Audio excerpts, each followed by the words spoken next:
I think about the little details. I want it to be all finished now. I think also once you prepare early, there's no incident of leaving things unturned or having things come out of nowhere that will throw you off. Being able to choose my designers, to choose my team, and I'm so blessed talaga that my team has so much good energy. We're always sharing around positivity, and I think as a beauty queen that's essential because being up at the public scrutiny online, diba? Especially as beauty queens, everyone's judging your every move.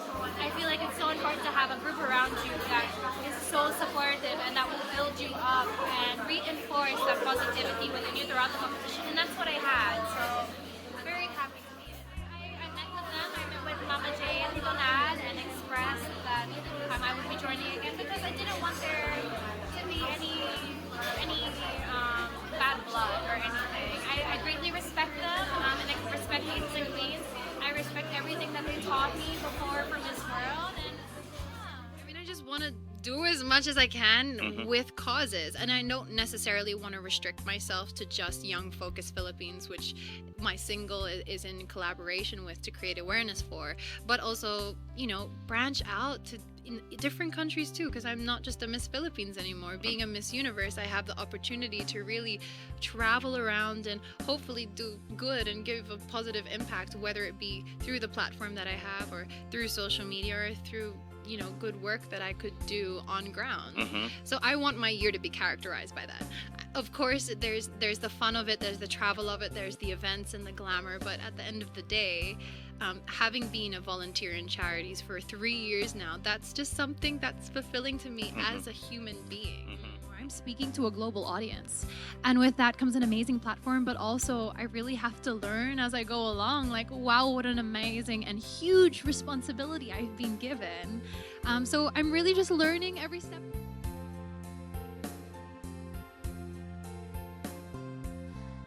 Actually, a lot of preparation goes into it, but the most important thing for me was to be headstrong and to know what I want out of this competition and what it is that, what message it is that I want to portray, how I want to be perceived. So that is probably the things that I worked the hardest on.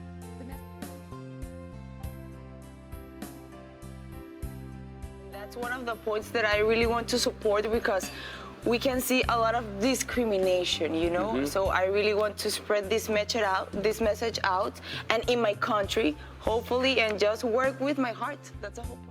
Thanks to the whole world. I'm not only going to represent the Latin women or the Colombian women. Yes. I'm gonna represent the women of today. The woman of today. Today, Yes. of this century. Yes. A woman that not only cares Yes. about having a glamorous life Yes. or a crown. Yes. It's a woman that cares about what is here Yes. and here. Yes. And I'm going to prove it to you this whole year. Just wait and have fun.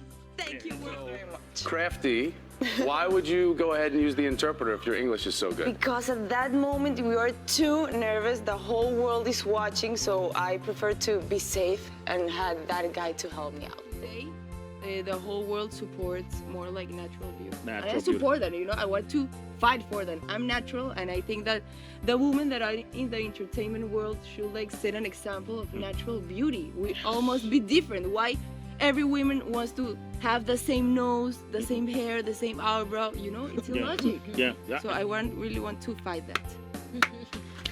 That's why she won. Strong J. I think that I'm bipolar.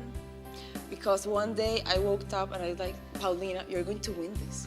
For sure, you're going to win this. Go, girl. And then the other day was, Paulina, you're going to lose. You're going to lose, just, you know, go to sleep. Nothing's going to happen. So yeah, but it's our 88 girls competing, very intelligent, beautiful, prepared, secure, with a great personality. So you never know what is going to happen till the end. When I was like holding hands with Nina, I have no idea what is going to happen. This is very important for me. I think that the women like me that are in the entertainment world, we must really be careful with the things that we say and what we do, we are setting an example. We are an example for these young girls and teenagers. And like I said, I want to demonstrate to them that it's not only about beauty and a glamorous life and, and shine and crown. No, it's really about being a professional, a hardworking woman with a great heart.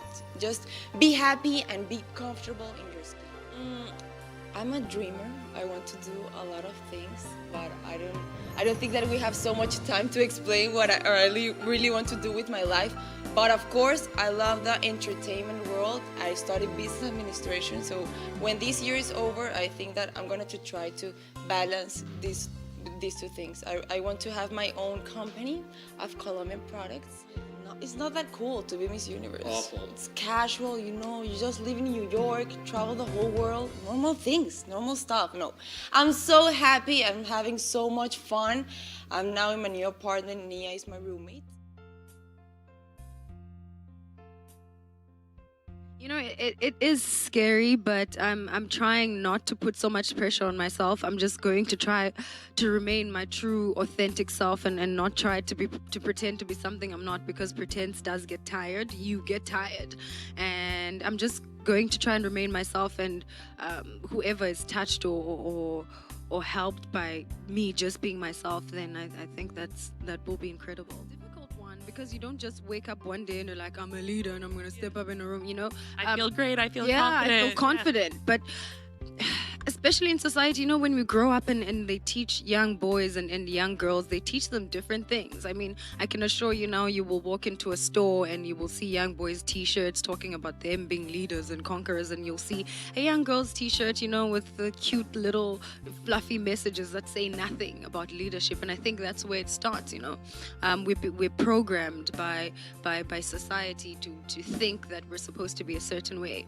And so it wasn't easy for me either growing up, especially growing up shy, because I never felt like, I always knew deep down inside that I had so much to say and that I had so much potential, but was so scared to break into, my own, until I started self-affirming. For me, that's where it started, just waking up in the morning and saying, listen, you're as good as all the boys in class. There's so much confidence, and you can be as confident as they are too. Just learn to speak up more.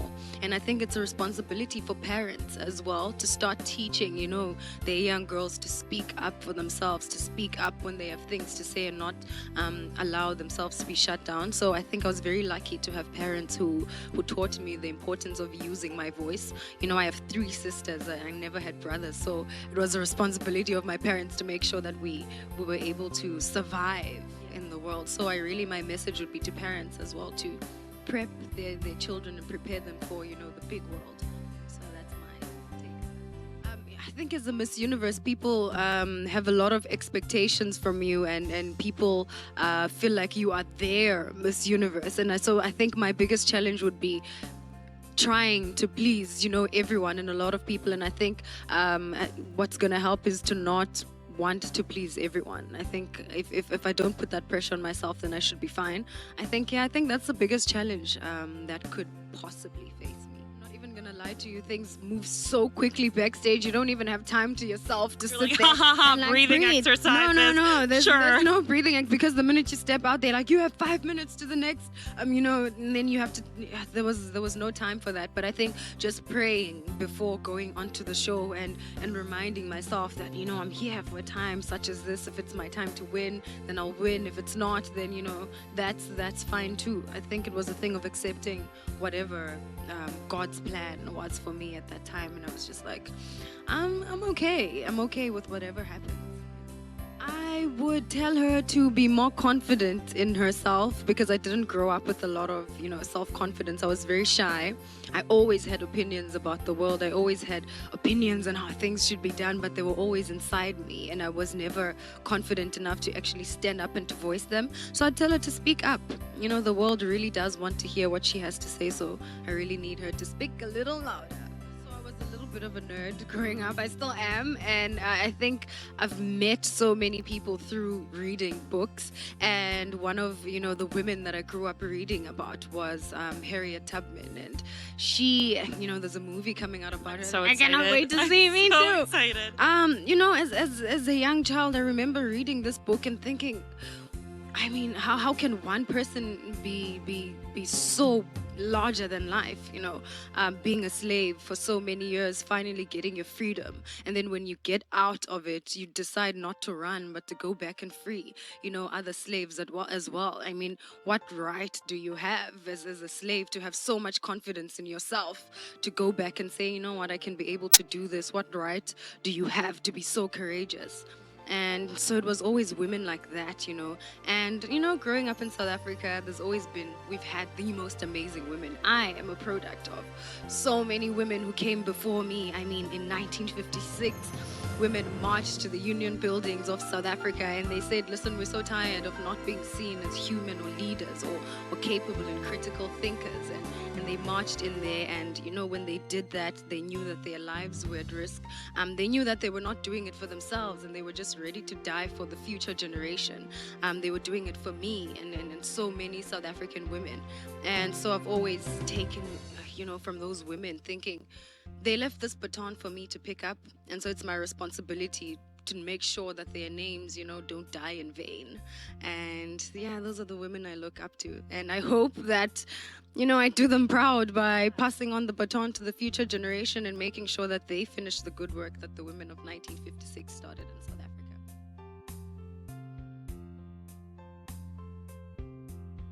And number 3 is anti-cyber bullying. Really? Because it's, Because I'm sure you're dealing with it too right now.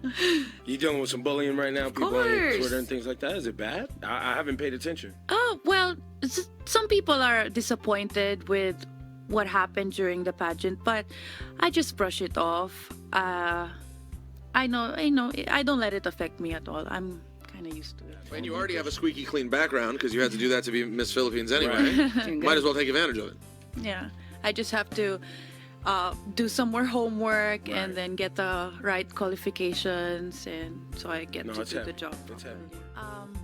It was something that was never forced into, something that I actually enjoyed it, because I would go to school on the weekdays, and then on the weekends I'd have the shoots and the tapings, and to me it was a pretty cool job to have at that age. I was studying but at the same time helping out with the family. Wow. So what happens? You go from modeling, and how do you get to Miss Universe level? Like, what's that process?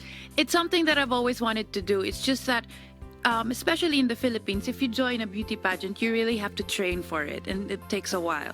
And to do that, you have to devote your time and your energy on it, your efforts.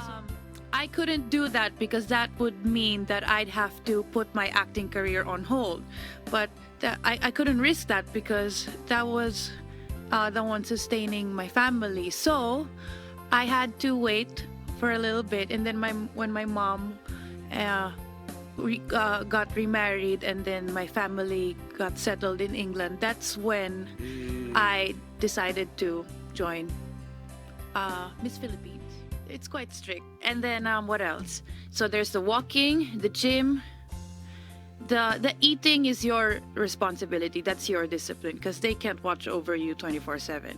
And then the Q&A, and you also have to do your homework. Like, you have to know what's going on in your country, in the world. So you have to, every once in a while you check the news, you check whatever you can see on the newspaper, the TV, or on your phone. And then also in the Philippines, you have to have a really good background. Like, it has to be a little bit conservative, and then they check your background basically before you can compete, because you'll be representing And the when country. you say conservative, what you mean? Like, you couldn't have been Posing nude somewhere. Yeah, or no sexy photos in any men's magazines, things like that. So.